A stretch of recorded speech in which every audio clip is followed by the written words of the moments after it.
how can your passion that has come through your own experience, through the things you've been exposed to, how can you turn that into a means of not just providing income for you? Now, we're thinking beyond that in this episode. How can you turn that into a way to impact the lives of hundreds and even, will I say, thousands of people?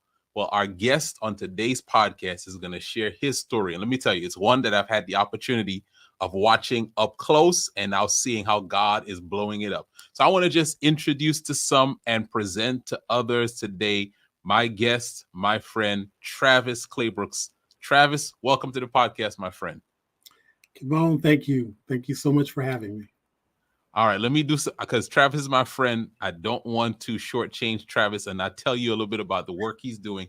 So let me read a little bit of bio and then we'll just come off of the bio stuff and just talk. All right. So Travis Claybrook is the founder and CEO of Raphahh Institute. Through partnerships and programming, Raphahh helps marginalized community members access the housing, healthcare, social support, education, and economic resources they need to heal and thrive. Now, here's Travis's background. Completed a Master of Divinity at Liberty University and is a doctoral candidate in strategic leadership in that university. He's worked as a police officer. Now, pay attention to this stuff because it's all going to come back together. Police officer in Nashville, served in the U.S. Army, and ministered as a Seventh-day Adventist pastor. He's a trained victim advocate focused on intimate partner violence, intervention, and child advocacy. Now, Travis is a family man. He has a wife, his children, and there's so much more I can say about Travis, but I'm going to save some of that for the interview. Travis, welcome to the podcast, and let's get into your story and the story of the work that you're doing. Tell people a little bit more, something about Travis Claybrooks that people who think they know you would be surprised to learn. I should have prepared you for that question. What's something about you that people would be surprised to learn? Surprised to learn. I mean, probably a lot of things. I mean, I was on Wheel of Fortune once. I mean, that people might be surprised okay. to learn. But that probably has nothing to do with this podcast. No. That's good. That's the kind of stuff we want to know. We want to know, okay, if you are ever a Jeopardy category, what is something we need to know about you so that we can answer that question, right? Oh, man. Yeah. I think probably, if you look at my life, I would say from the outside, it probably gives off as a person who's not very committed to things or who kind of bounces from one thing to the next. And I think the opposite is very true. Something probably to know about me is when I really get my mind on something, it's hard to pull me off of it. I may not succeed, the first 2 or 3 times, but I'm always going to come back to it. And so I think of all the things that, you name several things, done this, done that, done this, done that. If I start talking about all the things that my wife laughs at me. She was like, what is it that you have not done? What is it? Yeah. So, and we'll probably talk more about the significance of that and the revelation that I had for myself about that part of my personality and probably just kind of the way I'm wired. Yeah. Now, by the way, we didn't mention this anywhere, but Travis, you're a musician as well. Well, don't you play? I mean, I do, but I mean, musician. Man, listen, my daughter is a musician, okay? Okay, but my do you play? Travis, do you play the keyboard? Well, when you say play the keyboard, All right. Okay. All right, listen. We gonna keep the podcast moving. Travis. Well, I would say this, would you hire me? No, you would not hire me. I wouldn't let you do that. My daughter, who's a singer, my oldest daughter, Ebony, who's a musician, you would hire them. Yeah. You wouldn't hire me. Now, but listen, I've heard you play. I was like, man, okay, so I guess that was something I learned about you one time. I was like, man, this guy can play. So, all right. So Travis, I want to take this from a different way. I remember being at your home in Nashville and us talking about let's just say, enlightenment to this issue of juvenile, the juvenile justice system. Kind of take us to that. I think you told me about, it was a moment you were in a courtroom, a judge asked a question. Kind of take us to that time. Just walk us back to that time. If you remember what I'm talking about, I hope my memory is not the one that's failing me. Well, I can't say that I remember exactly that, but I definitely could talk about, how I arrived at some of the specific work. As you mentioned, I'm a former police officer. Mm-hmm. And, one of the things that became evident to me fairly early in that work, and we're talking like 97, 98, 99, was the serious inadequacy of the legal system overall to respond to the challenges that people were facing on the street, people's efforts to survive. Mm-hmm. I never really saw a criminal. I saw a lot of people who were severely under-resourced trying to figure out how to make it. Mm-hmm. And most of the ways that they were trying to make it were illegal. And I'll give you just some examples. The woman who was probably abused a lot as a child now has critical mental health issues and emotional health issues, and she is probably self-medicating, right? Meth or crack or whatever it might be, just to try to escape her realities. And she probably has, as an adult, gotten into an additional abusive relationship or a series of abusive relationships. And she's trying to figure out how to meet these, mental health needs. And she's selling the most commoditized thing that she has, which probably is her body. And there's a market for it. There's a market for what she's selling, and she makes decent money at it. And she goes to the pharmacist that's on the corner who has the product, the pharmaceutical that she needs. And he's probably trying to make his basic ends meet. And he's got a market for his commodity as well. And so he sells it. And that's the economy of the community. That's the economy of the neighborhood. And he'll go to the Dollar General and he'll buy some Christmas toys for his kids. And he'll also kill somebody or rob somebody if he needs to. It's the way, but that's what I saw. That's what I saw. And if you pause for a moment and just sort of look past the activity, and you could sort of see the dynamic that's happening, then that's what opened my eyes to realize, okay, there's more to this, and there's probably a different solution to this. And I probably shared an experience with you because there are many experiences that helped to reinforce this. But that was one of the things that drove. There were two main things, and that was one of the things that really drove me into this space. And so we started working with young people in juvenile court and doing restorative justice work, and we've been doing that for the last 7 years. But that's what's the drive.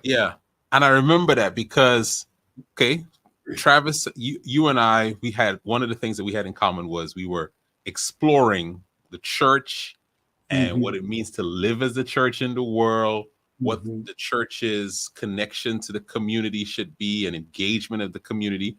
Again, this is the Monetizing Ministry podcast, so we want to help people understand how you discover your unique ministry, how you move it out into the world. And so I remember we were having those conversations, and you started working with a group. And I remember one of the things that you had for that group is we do not want to be focused on just how great our worship is or how much we just like each other. We want to make an impact in the community. And I think that's when you were reaching out and doing some exploration in this, what the needs were in Nashville. I remember there was a judge or some officer. Okay, come on, Travis. I remember that. I was pastoring at the time, and really, in fact, I will go back to 2016, the week of July 4th. Come on now. Get some was details. when it really all happened. Now, Okay. nobody probably remembers July 4th week of 2016 until I start describing it, and then you will really remember it. July 4th was on a Monday, and Benghazi, the whole story of Benghazi broke. Mm-hmm. And everybody was, oh my gosh. Tuesday, Philando Castile was shot and killed. Okay. I remember Thursday, Alton Sterling was shot and that. killed in Minneapolis, Minnesota, New Orleans, Louisiana. And by Friday, Dallas was in full riot mode. So that was a very tumultuous week. And I remember thinking to myself, man, I was reflecting on these black men getting killed and, the whole, rioting against the police in Dallas and just, the unrest and everything. And I remember thinking, why is it that black men are always in the presence of police to get shot in the first place? I remember thinking that. And almost as instantly as the question formed in my mind, the answer also formed in my mind, because I remembered back to being a police officer in communities that criminalize poverty. And I remember I was the police officer always in the presence of black men, right? And I could have been one that shot and killed a black man or choked him out or you name it. And it just reinforced for me, or it crystallized actually by that time, because when I left the police department, I knew something was wrong, but I didn't know what the answer was. I didn't have a context really for thinking about that. So I spent 15 years trying to figure out what I had experienced as a police officer and what it meant for me as a Christian and how I was supposed to respond to that. So by 2016, you and I are having lots of conversations, about all the things that you were talking about. And I'm, in seminary and exploring these ideas. And it was that week that really crystallized it for me that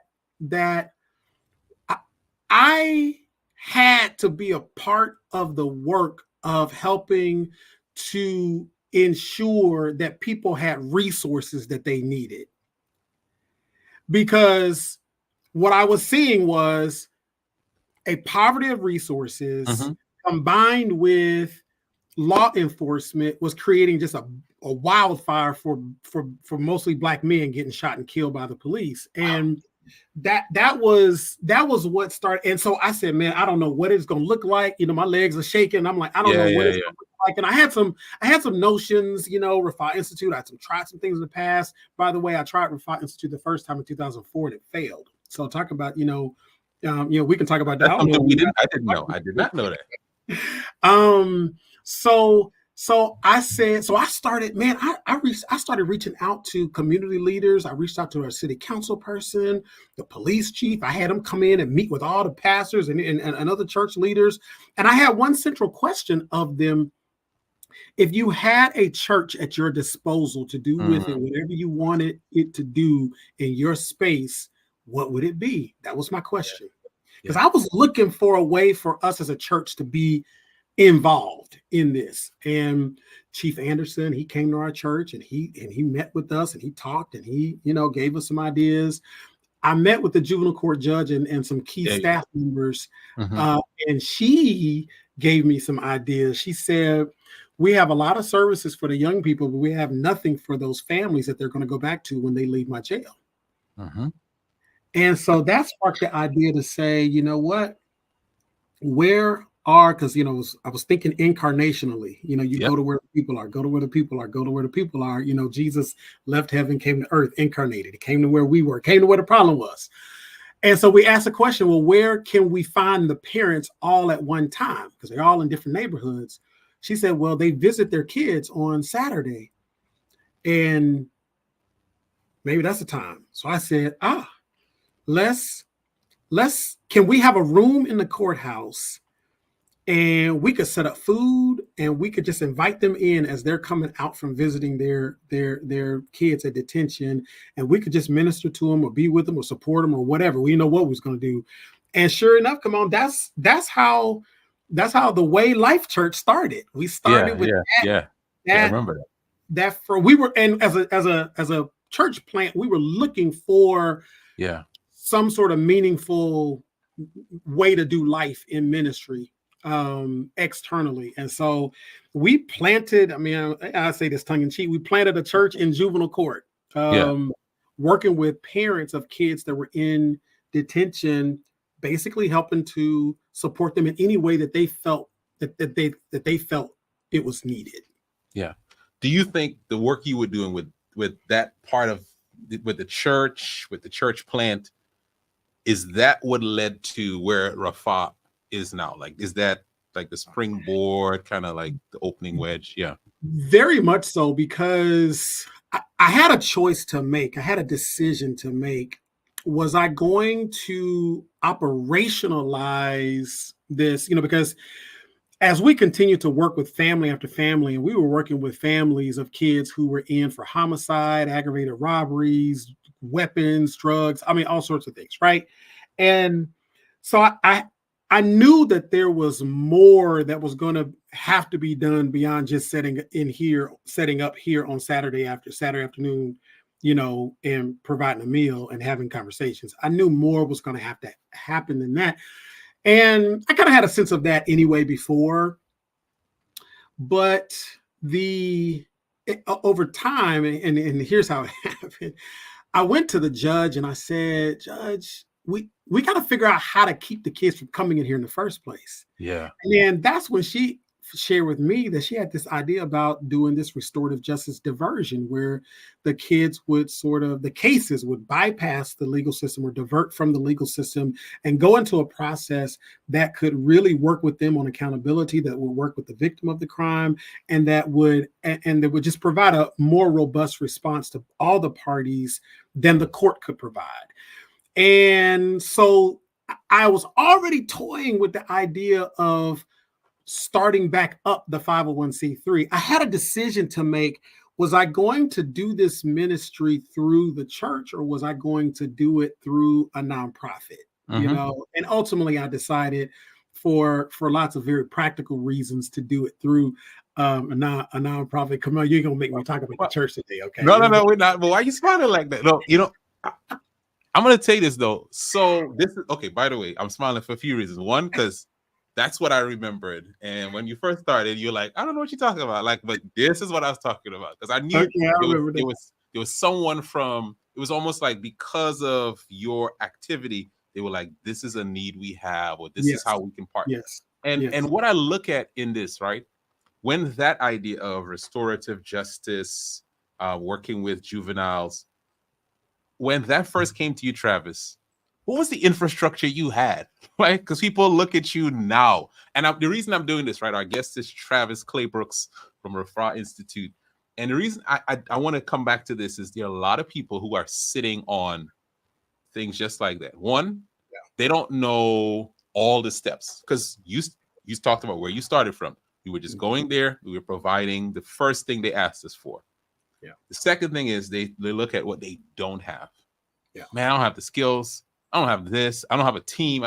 So kind of talk to us about when this idea was dropped into your lap, when this need was dropped into your lap. What did you have, and how did you handle if there was a lack of resources and all of that? Man, at that time, all I had was about 10, 15, if you count some family members, maybe 20. Count the kids. Count the kids. Yeah, you got the kids, the babies, you got maybe 20 people who were intent on being the gospel. Mm-hmm, mm-hmm. And there was no real money to speak of, but we had a passion for bringing the kingdom to people and inviting them to experience it, right? Not just hear about it, but to make the ideas of the kingdom reality, especially in places where the kingdom was most void. This is what people were what they were sold out to. We had just spent the previous 13 weeks studying about this, talking about it, training around it, planning for it. And it was the next iteration, and I'm spending a little time on this for a reason. It was the next iteration of their faith experience. It was the next natural step. Like you can't sit and just hear about the gospel and it really like seep into your soul, and then you just keep sitting and hearing about it. It's impossible. It is impossible.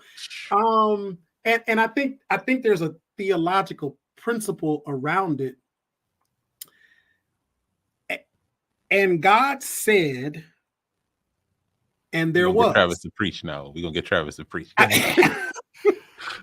There is something about the true word of God that becomes manifested in reality. It will never just go out into space and just resound. It will never just do that.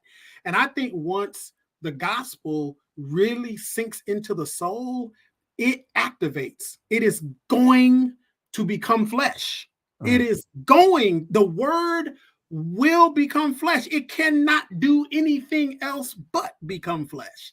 And I think that's what happened with me. I think that's what was happening with them.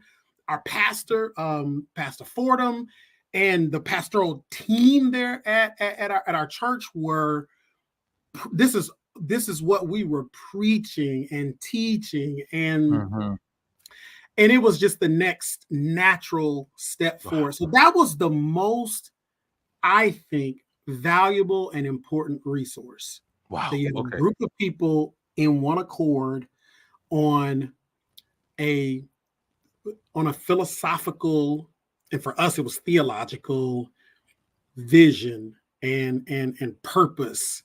And that was the most valuable commodity. That's what started it. And then from there, it was about, okay, the church plant ended up, COVID hit, and the church plant ended up dissolving, but the work was happening.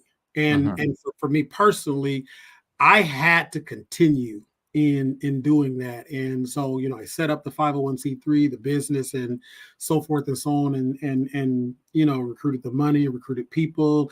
And it's interesting though, Kymone, even though we are not a religious organization, Raphahh Institute is not a religious organization. We do not espouse any particular, you don't have to, you don't have to come and get Bible studies to participate or anything like that. You don't have to profess anything at all, right? But you find it is still about finding people who have that vision and that call to be your team members.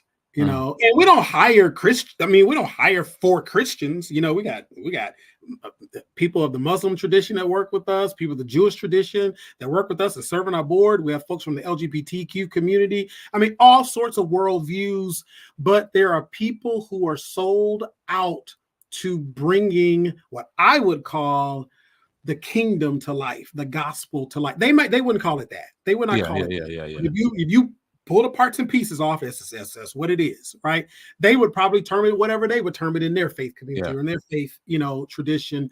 So finding people with that same passion, that same common goal is the most important commodity that you will have. And if you do that, you will attract money. Okay. And that's what I want to get to. Okay. So Travis, take us back about 6 years, maybe a little bit more ago. This is the Raphahh Institute, something you started in 2004. You revive it. You set up the 501c3. Someone is saying, okay, now Travis, if I Google you, right, and I encourage y'all, Google Raphahh Institute, Google Travis, go check out their website. And y'all doing major work, major work in some of the cities I know, Nashville, Memphis, which is so in need, right? But how do you get money? How do you because people always wonder, I want to do great work, but I don't have money. And then the second part of this is, if I am working a job, I don't have time. So you had to balance, talk to us, if you could remember, right, back in those days. Walk us through some of the first steps that you took, Travis. Yeah, I mean, if I'm putting it in straight in just business terms, to get money, you have to invest. You have to. And when you think about investment, you're going to put something in first before you get something out. You're going to put something in. And whether that's time, your own money, whatever, you're going to do that. And that's never going to stop, right? 7 years in, $2 million budgets, you still going to be putting in time or money, into the thing. You're still going to be investing in the thing, and that's how it grows.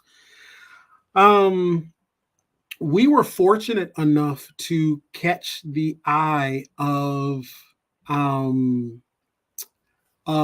CEO of the First Horizon Bank, Carol Yoakum. How'd you catch his eye? Well, she was looking for somewhere to give away some money. She was looking for somebody to give some money to. And I'm not sure exactly how all the stuff happened, but she came into contact with Judge Calloway, and Judge Calloway said, "Hey, I've got a program that I'm trying to start. I got an organization that's ready to do it. Would you consider giving them some money?" So next thing I know, I get a phone call that says, "Hey, you have a meeting with the First Horizon Bank CEO and the regional president, as well as the director of the foundation. And you're going to come and talk about what you're planning on doing with the restorative justice work." And I met with them in their, boardroom or whatever. And, $100,000 later, we are off we're getting started. We're getting started. Man, I know your heart was leaping out of your chest that day, man. Come on. I took a picture of that check, man. I remember when we went and picked it up, man. And it was just like, wow, we are going. But that was a year after we had started. That first bit, I think we were able to come up with about $13,000, and that was me and my brother and a couple of other friends that were giving some monthly donations. They were returning a tithe to the ministry. No, I'm teasing. I ain't gonna start that. No. I mean, it was just people who believe in you, and I think that's an important thing. You have to have people around you who, like you, Kymone, you believed in me. We believed in each other. You have to have people that are providing you support, and that means you have to tell people about what you're trying to do. Boom. Say that. Say that. Before it's even off the ground or real or alive, you say, "I want to have a baby," and then you start getting car seats and cribs and so forth and so on. And so that was an important part. So that with that 13,000, I wasn't taking a salary. I decided to pay an accountant to help me, have that little infrastructure set. And then I was taking classes I was taking business related classes. I was going down to the Center for Nonprofit Management, and I was signing up for every class I could take on grant writing, on board development, on accounting, on bookkeeping, on program development, on data, I was just equipping myself. And interestingly, that's all the stuff that I put into my application, my grant application to First Horizon. We met with them, and then they said, "Okay, we're going to open up the grant application portal for you to fill out." And they wanted to know, what have you been doing the last year? What have you been doing your last fiscal year? And those are the things that I talked about. And so you have to be what you are trying to be before you are that thing. You have to live like it's real before it's even real. You got to do the things that are associated. If you want $1 million budget, then you got to act like you got $1 million budget. If You got to don't know have how to handle it when you get it, right? Like, that's the only way you're gonna know how to handle it. yeah. So like we're at a place now where we're trying to jump from that $1 to $2 million budget up to that $5 million budget. Well, guess what? How you think I'm thinking? I'm not thinking $1 or $2 million. I'm thinking Right. $5 million. You know, one of the questions we get asked now is, if we give you this money, what do you plan to do with it? If you don't know what you're gonna do with it, then guess what? You're not gonna get it. Yeah. If you don't know what you, and so you have to be thinking about what you don't have. You have to be thinking like you already have it. And one of the things I think that liberated me to be able to think like that was I suddenly realized the power of yes and amen, of thy will be done on earth as it is in heaven. Once I realized that God was less concerned about whether I was watching TV on Friday night and way more concerned about that girl who's selling her body so that she can get money to buy her pharmaceutical from the guy on the corner, that God was way more concerned about that. And that everything associated with coming alongside those people was yes and amen. I was then free to dream. I was free to dream as big as God dreams, because that's the stuff that they care about. And there was never a no. There's never been a no. Wow. There's Okay. never a no. So I could just keep going and keep going and keep going and keep going. Man, Travis, there's so much I want to peel back here. This, first of all, it feels like I'm hearing from you. One, if you have a God-given dream, there is this passion, whatever it is God has put inside of you, you have to invest in it. First of all, you got to invest, whether that's time, whether that's money, whether it's both, right? And then, man, you can't be ashamed of it. You got to tell people who are close to you about it. Like, hey, this is what I'm doing. You can't, because I feel like, and I don't want to go off on this, but I feel like sometimes we don't tell people because we're afraid. What if it doesn't work? Right. Yeah. You talk about monetizing your ministry and why it doesn't happen. You are 1,000% right, because there's so much in especially in certain faith communities, there's a lot of condemnation around things that don't work. Yeah. It's just so much condemnation around it. And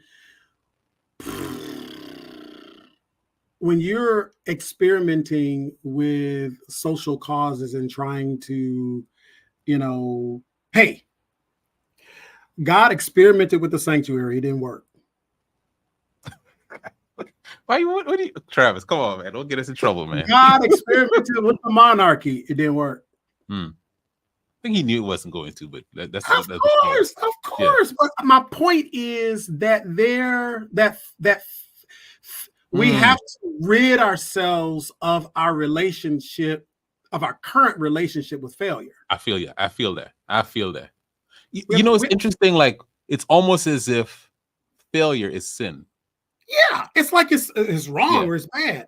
Yeah, and this goes back to what I was saying about me trying many things. When I stopped seeing those things as failures, when I stopped seeing it as, things that, oh man, it didn't work. I went to medical school, I didn't pass, I failed. When I stopped seeing that, and now I'm realizing that all of those things are parts of my toolbox that That's use today in this work, which brings back. Monetize your ministry. This is the meaning for me of all things work together for good. Yeah, it doesn't mean that it ends good or that it is good. Who wants to fail out of medical school, or who wants to have this disappointment, or who wants to experience the negative emotions when we're disappointed? Nobody wants to experience that. But if we can sort of shift our thinking around things not working, and so then people don't want to try things, so then they don't want to say, here's what I'm trying to do, or here's an idea I got, because they feel they're going to get ridiculed, or fear that they're going to lose the opportunity for people to trust in them to try the next thing. And we hold so much power around giving people permission to try things, and sometimes we bow to that power, and we and we orient around that power in an unhealthy way. Yeah. And that's the way I was with God. I was afraid that God would be mad at me if I didn't follow him. I got to make sure I get it right, because I want to make sure that I'm doing what God wants to do. Get right or get left, right? Get right or get left.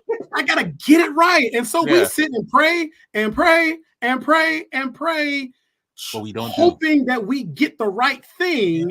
And God, and when in reality, what God is saying is, I gave you a brain.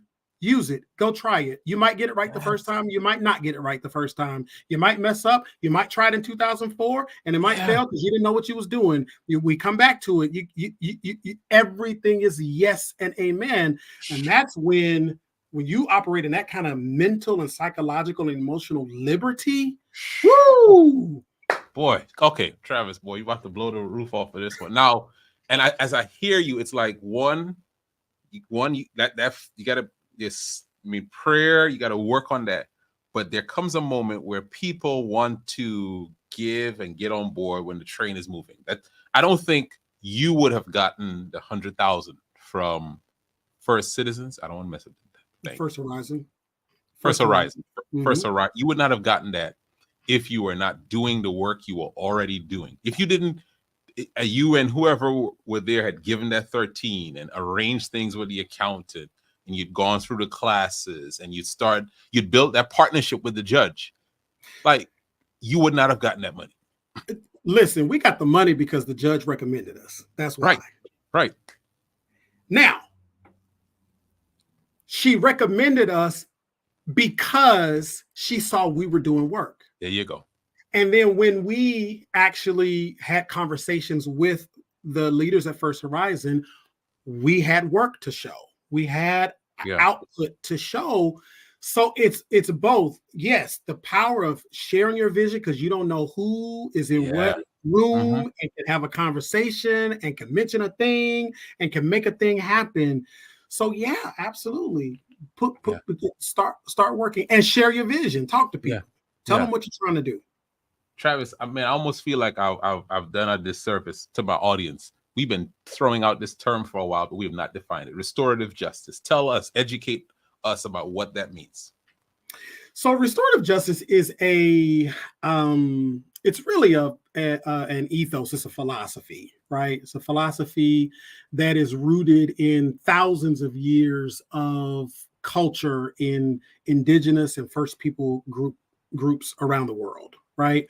It's a way of responding. It's a way of being in community. It's a way of responding to harm. Right. What is restorative justice? That's like saying, what is Christianity, or what is, I mean, it's a lot of things. But there are some, as we have tried to take these ideas of, respect for human dignity, even when humans make mistakes, when they cause harm, when they do things that are wrong, that we keep people in community as opposed to putting them out of community when they've caused harm and do wrong. We come up with ways to keep them in community and also at the same time confront the harm that they've caused in ways that repair the harm for the person or people who've been harmed, and helps to transform or support the transformation of the person who's caused the harm.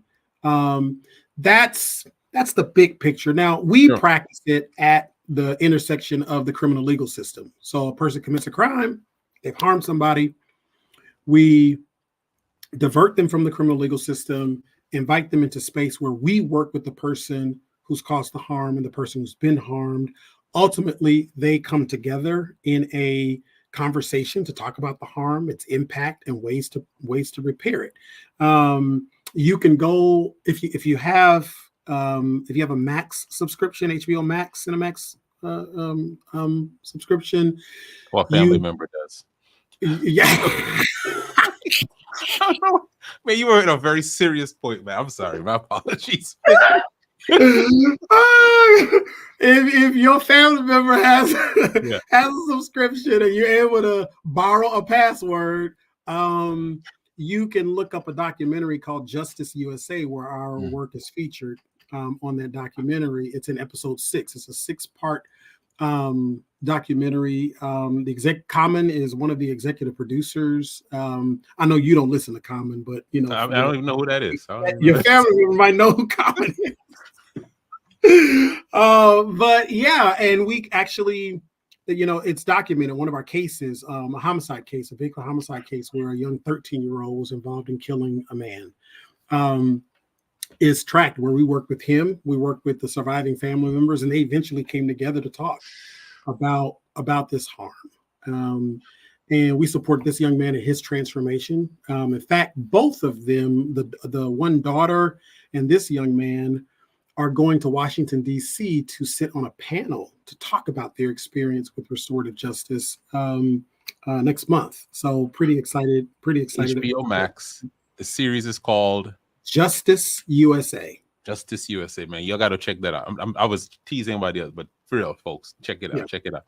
But I want to throw a question in here, and this is a little bit off topic. I'll say one sentence first. This is ministry. This is ministry. This is ministry. Like, this is ministry.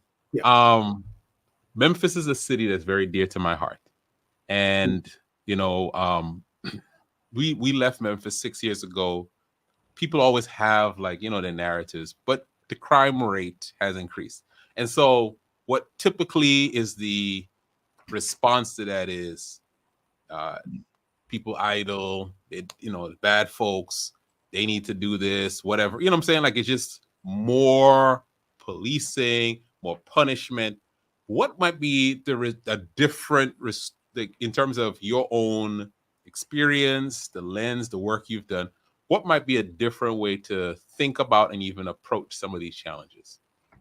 Yeah, I mean, it's what I've talked about. It is appreciating that a kid or an adult doesn't wake up one day suddenly and decide that they're going to kill somebody or break into someone's car, right? Because that's the new trend, right? Yeah. It doesn't happen that way. And so we as a community must be confronted with the question of what environment has been created such that this is a possibility. Not only a possibility, but a probability in many cases. We have to be confronted with that as a culture, as a city, as a community, as a state, as a region, as a nation. And that's the fundamental question that we are addressing. That's the question that drives us. What happened to them? Not what's wrong with them, but what happened to them. Wow.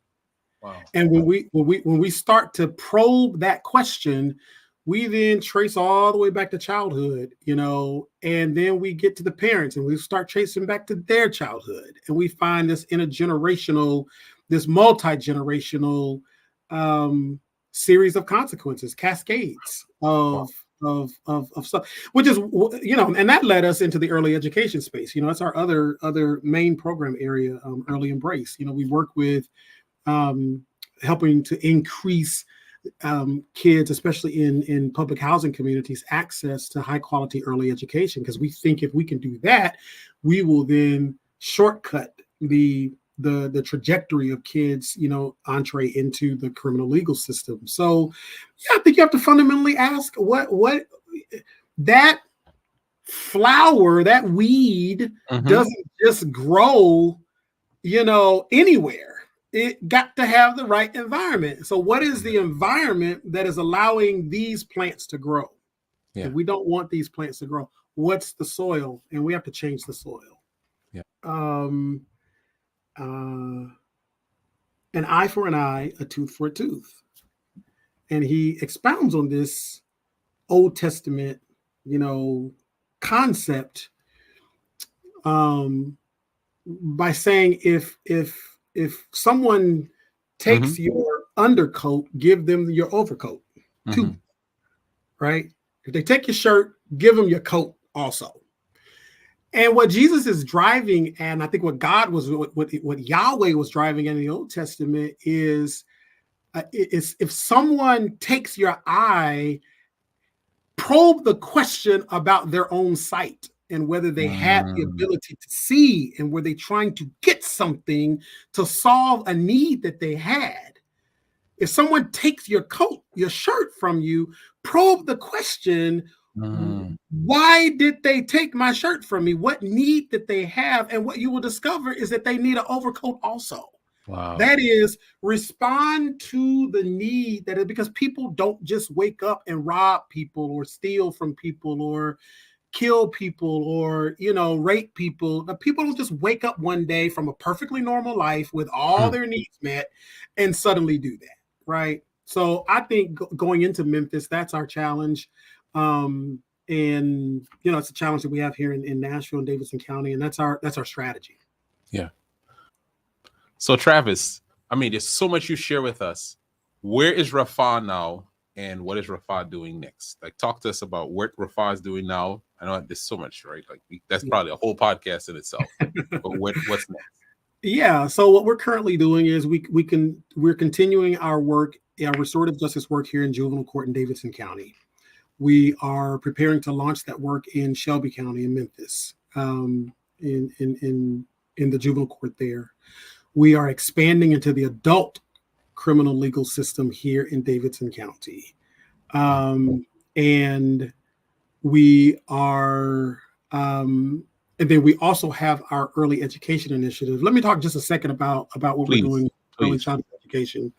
So as we work with these young people in juvenile court, that were passing through juvenile court, we're in their homes, we observe the dynamics around, we're looking at the younger sibling and we're seeing where this young person came from. We're looking at the 2-year-old and we see what was happening with the 12-year-old. And so we said, we got to get into that space. And so what we decided to do after engaging with the community and asking questions, what we decided to do is we said, what? There are women primarily in the projects, and we're working mostly in the projects, who are already kind of just keeping kids. Laquita is keeping her sister's kids or keeping the neighbor's kids next door. So for instance, said, what? Grandma, right. Let's invest in them. Let's invest in those women to help them learn how to do that well, to move from just being a babysitter to actually being a provider of early childhood education. And so we designed a curriculum that would teach them how to teach children, how to give them an education. We designed a second curriculum that would teach them how to be entrepreneurs, how to be business owners. Come on now. You're talking my language. And then we said, we're going to give them the kind of mental and social and emotional health coaching that they need, because they all come from traumatizing communities, so they all got trauma, right? And then we said, we're going to give them a couple of other things. If they want to get licensed by our Department of Human Services, we're going to coach them on that if they want to do that. We're going to give them startup grant money, and then we're going to pay them a monthly income support to help them get off the ground. So they're not worried if they're going to lose their place or where they're going to get food from, and they can just focus on getting the business off the ground. We went to our city. We asked our city for some money. They gave us $1.823 million to launch this pilot. We're in year 2, beginning year 3 of this pilot. You can go on our website maybe and catch a couple of pictures, but we just graduated one of our first cohorts of 20 women. And the goal is for them to provide early childhood education to the kids in their neighborhood, in their community, and hopefully be able to use this to generate income to get out of the projects.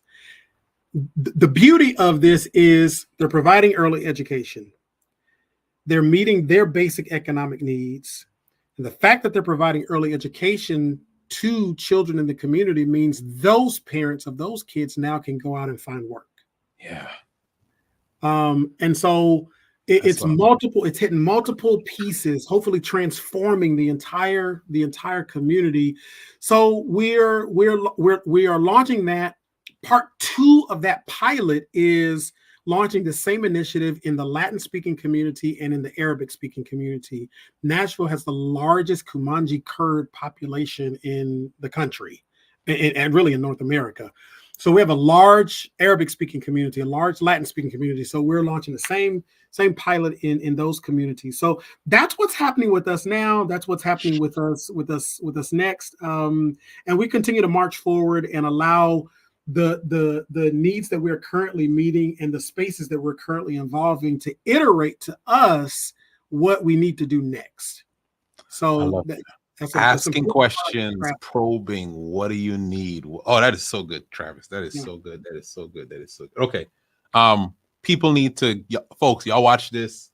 Some of y'all like, how do I give to this? I wish I lived in Nashville. If you do live in Nashville, you need to partner with us. But tell us how we can support, how we can give. I put the website up before, but talk to us again. Yeah. There are several ways. Follow us on social media. At Raphahh Institute, Instagram, LinkedIn, Facebook, Twitter. Follow us on social media. No. Why did I do that? Should we be on TikTok? You can, man. Come on. Okay, we'll get on TikTok. Follow us on social media. Go to our website. And sign up for our mailing list. You can get on the join us. You see the join us. For those who are listening, if you're listening, it's raphah.org, raphah.org. Yeah. Yep. And then of course donate. That's our business model, right? We create transformative stories, transformative experiences for free. We depend on the generosity of community members and foundations and people who have money to give us money. And if you want, become a monthly donor, $5, $10, whatever. That is plenty. So yeah, those are ways that you can truly support us. And if you have an idea, a way for us to partner and you want to share that with us, we are happy to hear that. You might be a person who's sitting in a pew and you have an idea. You had an idea for a long time and you haven't had a platform to experiment with that. We welcome that kind of conversation. We meet with people all the time who have ideas and want to partner and figure out how to do work. This is a space. Raphahh Institute is a space where you also can try out ideas. So we welcome that. Listen, folks, Travis is my friend, as y'all could probably tell. I've joked around here at times I wouldn't in usual podcast, but I will say this. I want to say this to you on the podcast, man. I am so just inspired, proud of the work that you are doing. I remember when you were starting talking about this, and it is wonderful to see your dedication, your faithfulness to this vision, even when it wasn't what it is. You didn't have, I don't know if you had a vision of this, but when you were first, just being faithful to where you were and just to see what God is doing and what God is continuing to do, man, I am just so proud of you. And for those of you who are watching this, if God is moving in your heart, this is, as some people say, you look for soil to sow, and this is good soil right here. Please give to what Travis is doing and the work that you're doing. Travis, thank you for coming on the podcast. Thank you so much, my friend. Man, I appreciate it. Kymone. Let me just, I want to say two things. One, listen, if you have an idea and you're trying to start it, don't give to us, give to yourself. Okay. Pour that into your own bank account and invest that into but if you got a job, and you already, know what you're doing and you have income, that's what I'm talking to. Man, Kymone, you have been, especially in those early days, man, you were a grounding source for me. You were one of the very, very few people who I could always call, and I still can always call and get grounded. And when I say get grounded, I mean not just share an idea, but to talk to you really from my heart and to tell you really what's happening. You have the gift of encouragement, and you've always used that. And I always say encouragement is the rarest commodity in this work. Encouragement is the rarest commodity in this work. It's hard to find. And I appreciate your friendship and appreciate you being just a loyal friend to me. We ain't talked about all the bumps in the road that this journey has been, but you know them all. Them all. And so I really appreciate you having me on and allowing me a space to share. I appreciate you taking your ministry and figuring out a way to monetize it. You practice what you preach, man. Yes, sir. Yes, sir. Thank you, man. Listen, folks, I know somebody's inspired as you watch this. I want to tell you, don't feel like the pressure of I'm not where Travis is, man. God rewards the days, do not despise the day of humble beginnings, small beginnings. Start with where you are. Take the steps that Travis outlined here. Take action on what God has given you and go increase your income and your impact. Thank you for listening to the Monetize Your Ministry podcast with Kymone Hines. For more information, visit our website at www.monetizeyourministrypodcast.com. That's www.monetizeyourministrypodcast.com. Find us on YouTube, Spotify, and Apple Podcasts. Please share this episode with someone who needs it. Let's increase our income and impact.